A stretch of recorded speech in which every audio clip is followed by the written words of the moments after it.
Hello guys, GSM নলেজে স্বাগতম। চলে আসলাম আরও একটি মোবাইল সলিউশন নিয়ে। তো এটা আমাদের হাতে এই মুহূর্তে একটি মোবাইল আছে, যেটার মডেল হচ্ছে আপনার A51। এটা স্যামসাং ব্র্যান্ডের একটি মোবাইল। তো এটার প্রবলেমটা হচ্ছে আপনার এটা মাঝে মধ্যে চালু হয়ে হ্যাং অবস্থায় থাকে, আবার মাঝে মাঝে চালু হয় না।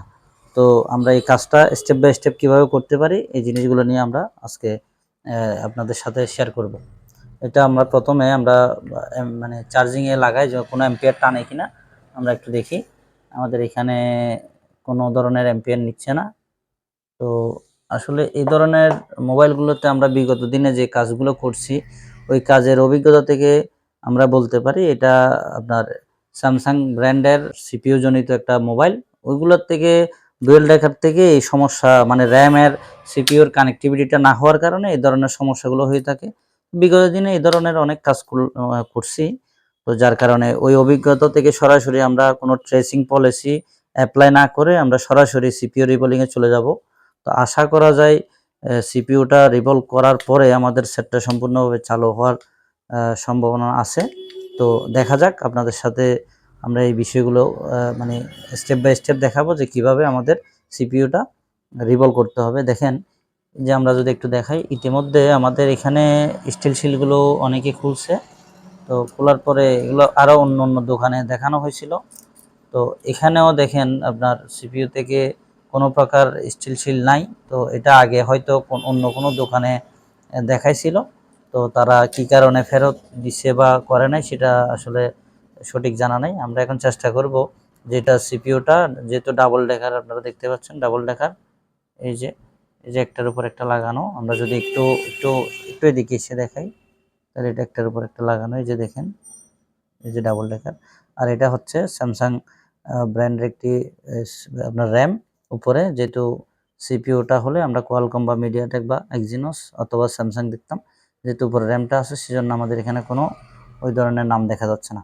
তো সেহেতু আমরা এটা কাজ করব স্টেপ বাই স্টেপ। সাথে থাকেন আর দেখতে থাকেন।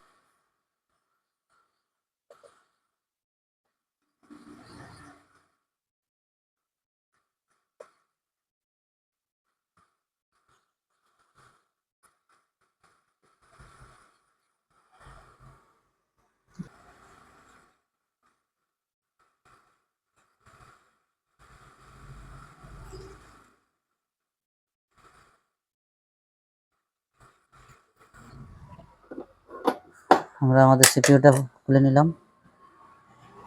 এখন আমাদের কাজ হচ্ছে আমাদের বোর্ডটাকে ক্লিনিং করতে হবে। এখন এখানে দেখতে পাচ্ছেন কিছু কিছু বল উঠে গেছে।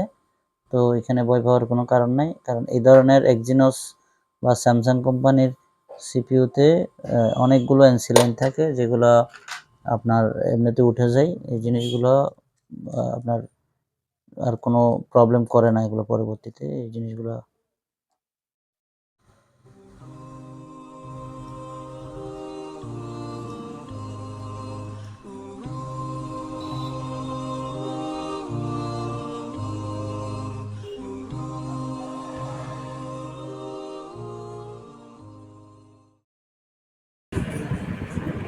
এখন দেখেন, আমরা এখানে প্রসেসরটা লাগিয়ে নিলাম। এখন আমরা ট্রাই করব আমাদের সমস্যাটা সমাধানটা হয়েছে কি না। আমরা একটু ট্রাই দিব। আমরা এটা এই মুহূর্তে লাগিয়ে নেব।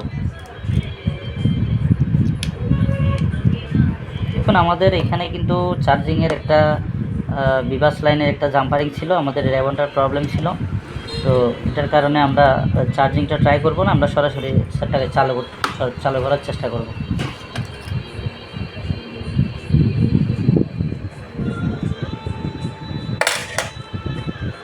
এই যে দেখুন, আমাদের সেটটা চালু হয়েছে। এখন আমরা দেখব আমাদের সেটটা পুরোপুরি চালু হয় কি না। আমাদের আগে ছিল হ্যাং লোগো, আর মাঝে মধ্যে একদম আসতোই না, এটার কোনো মানে সেন্সই থাকতো না। তো এখন আমাদের এটা সম্পূর্ণভাবে চালু হয় কি না আমরা জিনিসটা দেখি। এই যে আমাদের সেকেন্ড লোগো চলে আসছে।